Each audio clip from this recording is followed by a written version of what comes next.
Hello, Read 3302 students. This is Dr. Ryan. I'm here today to introduce the book choices that you have for your first literature circle. We haven't talked yet in class about literature circles, but we will next week. By looking at the choices now and thinking about what books you might want to read, we will be ready to get you the books on Wednesday. So what I'm asking you to do is watch this video, think about what book you might like to choose, and then head over to the Google Doc that will be linked at the end of this video and sign up for your choice. Right? We talk a lot already in class about how choice is really important. And so this is an opportunity for you to have some choice in our class.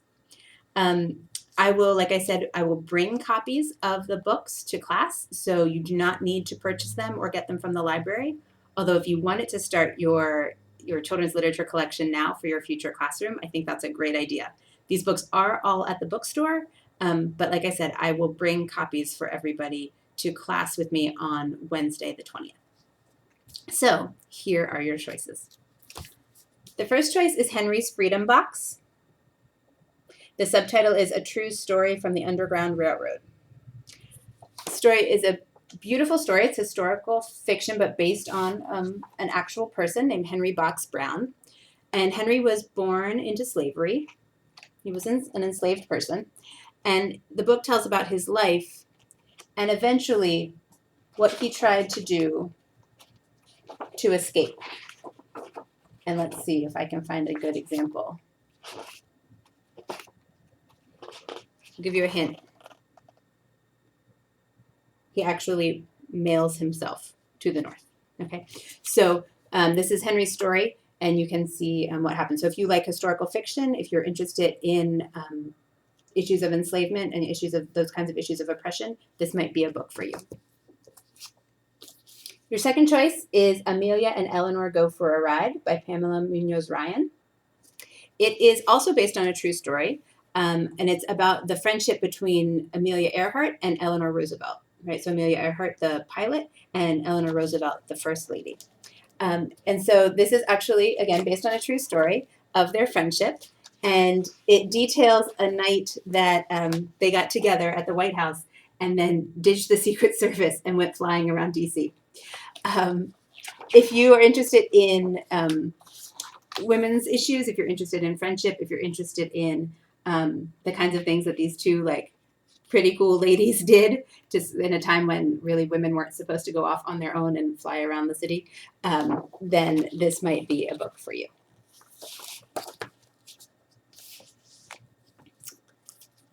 Next choice is called Henry and the Kite Dragon. Has, again, like the other books, has some beautiful illustrations. This book takes place in New York City, specifically in Chinatown. And at the sort of the turn of the century, so like the 1910s and 20s. And it is a story about these kids in Chinatown and the fabulous, fabulous kites, really decorative, fancy kites that they make in their neighborhood and that they fly. But once they fly these kites, they actually have another group of kids who are Italian kids in a neighboring neighborhood. And these kids start to knock down their kites, right? They start to basically bully them and attack their kites. And so this story is about what happens when these two groups of kids kind of come together and try to work out this conflict that they have. If you're interested in bullying, if you're interested in ethnic differences, if you're interested in cities and sort of how lots of diverse people have to find a way to work together in a small space, then this might be a book for you. Next choice is Pink and Say by Patricia Polacco. This is a really, really powerful book. Hopefully you know Patricia Polacco already as an author. She's a wonderful author for intermediate students, so we'll say her name and you'll hear about her a lot in this class. She writes really powerful books, often that have some sort of connection to her own life. If you've read Thank You, Mr. Fokker, if you've read I don't know, she has lots of The Lemonade War, if you've read In Our Mother's House, those are all her books. Thunder Cake, lots and lots of books. So this is a story of two youth during the time of the Civil War, right? Sheldon and Pincus. And it's about what happens when they meet and when they come together and how they help each other. And of course, one is white and one is African American. And they have to come together across a lot of differences in this time of war and in this time of conflict in our country. So the story is what happens to the two of them, what happens in their friendship, and how they manage to sort of connect and help each other. It's a really powerful story of this sort of friendship across differences and this idea about how we can help each other and sort of see each other. So that might be a book for you. Next choice is 14 Cows for America. I love this book. I feel like I say that about all of them, but I really love this book. I'm not going to tell you everything that it's about because I think that's part of what's interesting about this book when you read it. But again, I hope you can see that the illustrations are gorgeous. And the story is about this main character here. His name's Kameli. And he has been living in the United States, but he's from Kenya. He's from the Maasai group in Kenya. Right?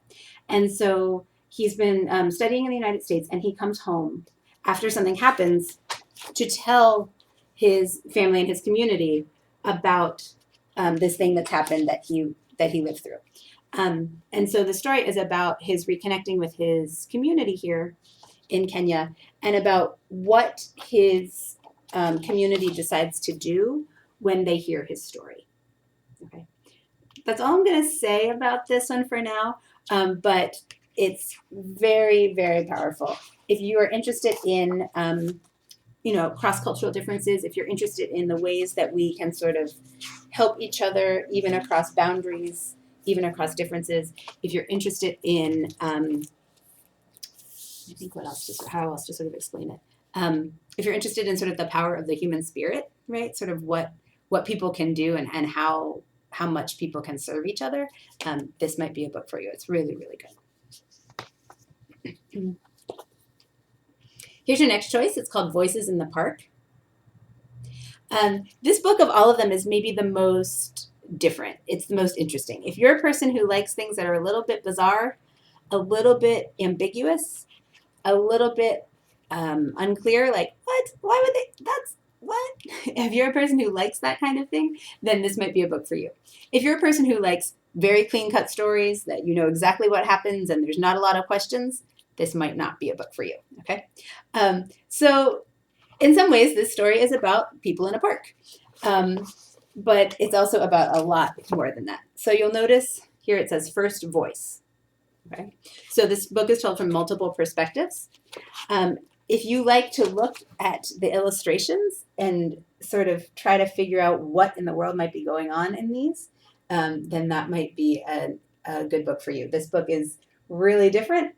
It's really interesting. If you like to go back and look and think and look some more and think some more and try to figure stuff out, then this might be a really good book for you. The illustrations in this book are really important, and there's just so much to talk about. So if you're interested in any sort of story like that, and again, this sort of what happens when we look from different perspectives, this might be a good book for you. 2 more choices here. Here's one. This is Fly Away Home. It's by Eve Bunting. She's also a really, really popular children's author and writes a lot for intermediate students. So keep her name in your memory when you're looking for books for your students. This story is about a little boy and his dad, and they live at an airport. Right, so they're homeless. And this is the story of how they make that work. Right?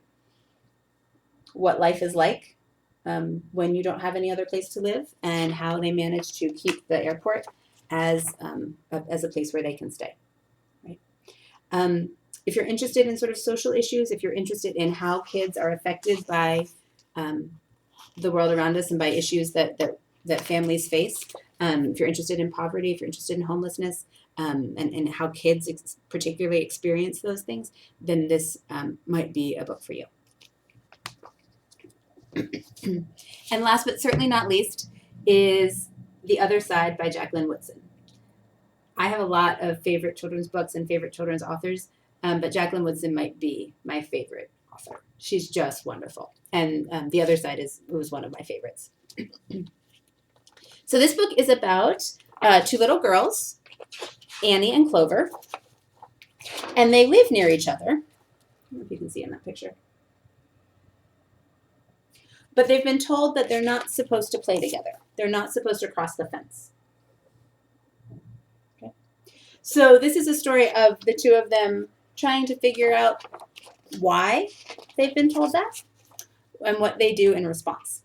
Okay. I think you'll probably clearly see that this is very much a story about race and about people in communities that are divided by race. I also think there are some other kinds of topics that the book also brings up. So maybe if you're a person who likes to look for those kinds of meanings, if you're interested in race, if you're interested in communities and the ways we build community or the ways that we keep divisions in community, then this might be a book for you.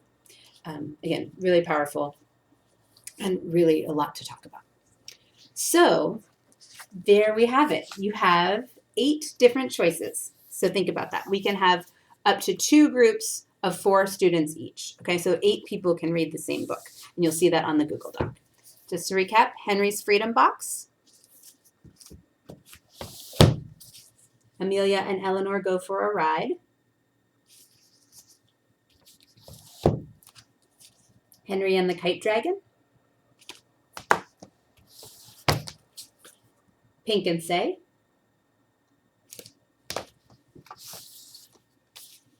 "14 Cows for America." Voices in the Park. Fly Away Home. And The Other Side. They're all great books. I hope you find something that you like that's still available. So go ahead to the Google Doc that will be linked here and sign up. Happy reading. I'll bring the books to class on Wednesday the 20th.